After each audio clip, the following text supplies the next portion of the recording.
କର୍କଟ ରାଶି ପାଇଁ ନଭେମ୍ବର ମାସର ମାସିକ ରାଶି ଫଳ।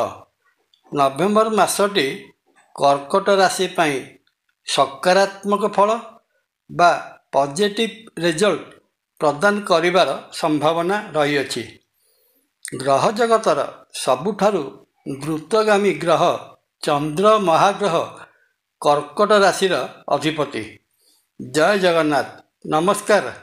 ମୁଁ ତପନ ଡାଇଜେଷ୍ଟକୁ ଆପଣଙ୍କୁ ସ୍ୱାଗତ।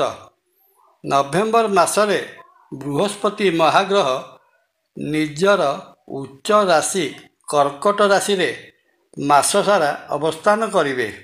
ସାଧାରଣତଃ ଗ୍ରହଗୁଡ଼ିକ ନିଜ ଉଚ୍ଚ ରାଶିରେ ଅବସ୍ଥାନ କଲେ ମହା ଆନନ୍ଦରେ ଅବସ୍ଥାନ କରିବା ସହିତ ଶୁଭ ଫଳ ପ୍ରଦାନ କରିଥାନ୍ତି। ତେଣୁ ଗ୍ରହ ଜଗତର ସବୁଠାରୁ ଶୁଭ ଗ୍ରହ ବୃହସ୍ପତି ନିଜର ଉଚ୍ଚ ରାଶି କର୍କଟ ରାଶିରେ ରହଣି କରୁଥିବାରୁ ଏହି ମାସରେ କର୍କଟ ରାଶିଜାତ ବ୍ୟକ୍ତି ବହୁତ ଗୁଡ଼ିଏ କ୍ଷେତ୍ରରେ ଶୁଭ ଫଳ ପ୍ରାପ୍ତ କରିବେ। ନଭେମ୍ବର ମାସଟି କର୍କଟ ରାଶି ପାଇଁ ଶାନ୍ତ, ସରଳ ଓ ସ୍ଥିର ଭାବରେ ଅତିବାହିତ ହେବ।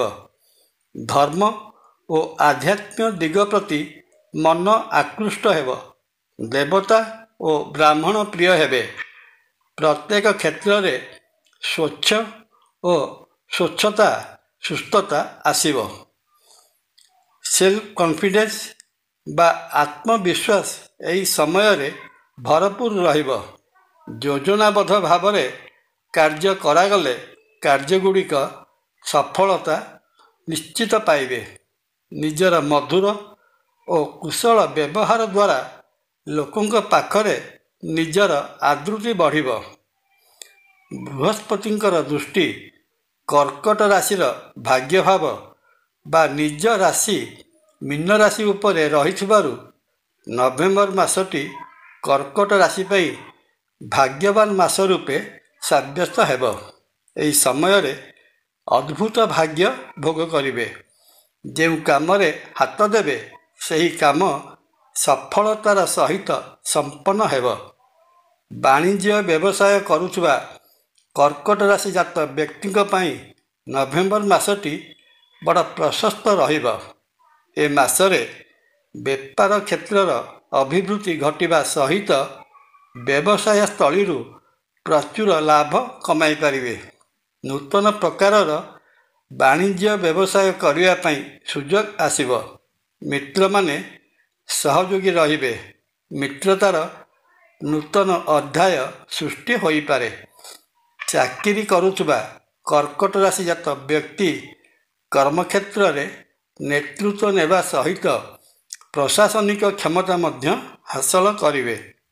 ଚାକିରିରେ ପ୍ରମୋସନ୍ ଓ ଇନକ୍ରିମେଣ୍ଟ ମିଳିପାରେ, କିନ୍ତୁ ତା ସହିତ ସ୍ଥାନଚ୍ୟୁତ ହେବାର ମଧ୍ୟ ସମ୍ଭାବନା ରହିଅଛି। ପାରିବାରିକ ଦୃଷ୍ଟିକୋଣରୁ ଦେଖିବାକୁ ଗଲେ ନଭେମ୍ବର ମାସର ଦ୍ୱିତୀୟାର୍ଦ୍ଧଟି କର୍କଟ ରାଶି ଜାତ ବ୍ୟକ୍ତିଙ୍କ ପାଇଁ ପାରିବାରିକ କ୍ଷେତ୍ରରେ ସୁବର୍ଣ୍ଣ ସମୟ ବା ଗୋଲ୍ଡେନ୍ ଟାଇମ୍ର ଅୟମାରମ୍ଭ ହେବ ବୋଲି କହିଲେ ଅତ୍ୟୁକ୍ତି ହେବ ନାହିଁ। ପରିବାରରେ ସୁଖ, ଶାନ୍ତି ଓ ସମୃଦ୍ଧି ବିରାଜମାନ କରିବ। ପରିବାରର ପ୍ରତ୍ୟେକ ସଦସ୍ୟ ନିଜ ନିଜ ଭିତରେ ସୁସମ୍ପର୍କ ରକ୍ଷା କରିବେ। ଏକ ମନ ହୋଇ ଗୁରୁତ୍ୱପୂର୍ଣ୍ଣ ନିଷ୍ପତ୍ତି ଗ୍ରହଣ କରିବେ। ଗୃହରେ ମାଙ୍ଗଳିକ କାର୍ଯ୍ୟ ହେବାର ପ୍ରାକ୍ ସୂଚନା ମିଳେ। ଦାମ୍ପତ୍ୟ ଜୀବନ ମଧୁମୟ ରହିବା ସହିତ ହସ ଖୁସି ଭିତରେ ଦିନ କଟିବ। ପ୍ରେମ ସମ୍ପର୍କ ବା ଲଭ୍ ଲାଇଫରେ ଥିବା କର୍କଟ ରାଶି ଜାତ ବ୍ୟକ୍ତି ପ୍ରେମ ସମ୍ପର୍କକୁ ବିବାହ ବନ୍ଧନରେ ପରିଣତ କରିବା ପାଇଁ ଯୋଜନା ପ୍ରସ୍ତୁତ କରିପାରନ୍ତି। ଅବିବାହିତ ରହିଥିବା କର୍କଟ ରାଶି ଜାତ ପୁଅ ଓ ଝିଅଙ୍କ ପାଇଁ ବିବାହ ପ୍ରସ୍ତାବ ଆସି ବିବାହ ତାରିଖ ସ୍ଥିର ହୋଇପାରେ। ସ୍ୱାସ୍ଥ୍ୟ ଦୃଷ୍ଟିରୁ ଦେଖିବାକୁ ଗଲେ ନଭେମ୍ବର ମାସରେ କର୍କଟ ରାଶି ଜାତ ବ୍ୟକ୍ତିଙ୍କର ଖାଦ୍ୟ ହଜମ ଜନିତ ପେଟ ଗଣ୍ଡଗୋଳ ଦେଖାଯିବାର ସମ୍ଭାବନା ରହିଅଛି। ଏହା ବ୍ୟତୀତ ଅନ୍ୟ ବିଶେଷ କିଛି ସ୍ୱାସ୍ଥ୍ୟଗତ ସମସ୍ୟା ଦେଖା ଦେଇନପାରେ। ଏ ତ ଗଲା ମୋଟାମୋଟି ଭାବରେ ନଭେମ୍ବର ମାସରେ କର୍କଟ ରାଶି ଜାତ ବ୍ୟକ୍ତିଙ୍କ ପାଇଁ ନଭେମ୍ବର ମାସର ମାସିକ ରାଶି ଫଳ। ମାସଟିରେ ରହିଥିବା ଅଶୁଭତ୍ୱକୁ ଦୂର କରି ଶୁଭ ଫଳ ପାଇବା ନିମନ୍ତେ କର୍କଟ ରାଶି ଜାତ ବ୍ୟକ୍ତି ଦେବଦେବ ମହାଦେବଙ୍କର ଦର୍ଶନ କରି ପୂଜାର୍ଚ୍ଚନା କରନ୍ତୁ। ପରିଶେଷରେ ଶ୍ରୀକ୍ଷେତ୍ର ପୁରୀରେ ବିରାଜିତ ମହାବିଷ୍ଣୁ ଶ୍ରୀ ଜଗନ୍ନାଥ ମହାପ୍ରଭୁଙ୍କୁ ଦର୍ଶନ କଲେ କର୍କଟ ରାଶି ଜାତ ବ୍ୟକ୍ତିଙ୍କର ରହିଥିବା ସମସ୍ତ ଦୋଷ ଖଣ୍ଡନ ହୋଇ ମନବାଞ୍ଛିତ ଫଳ ପ୍ରାପ୍ତ ହୋଇଥାଏ। ଜୟ ଜଗନ୍ନାଥ। ଭିଡ଼ିଓ ଭଲ ଲାଗିଲେ ଲାଇକ୍, କମେଣ୍ଟ, ସବସ୍କ୍ରାଇବ୍ ଓ ସେୟାର କରିବା ପାଇଁ ଅନୁରୋଧ। ନମସ୍କାର। ତପନ।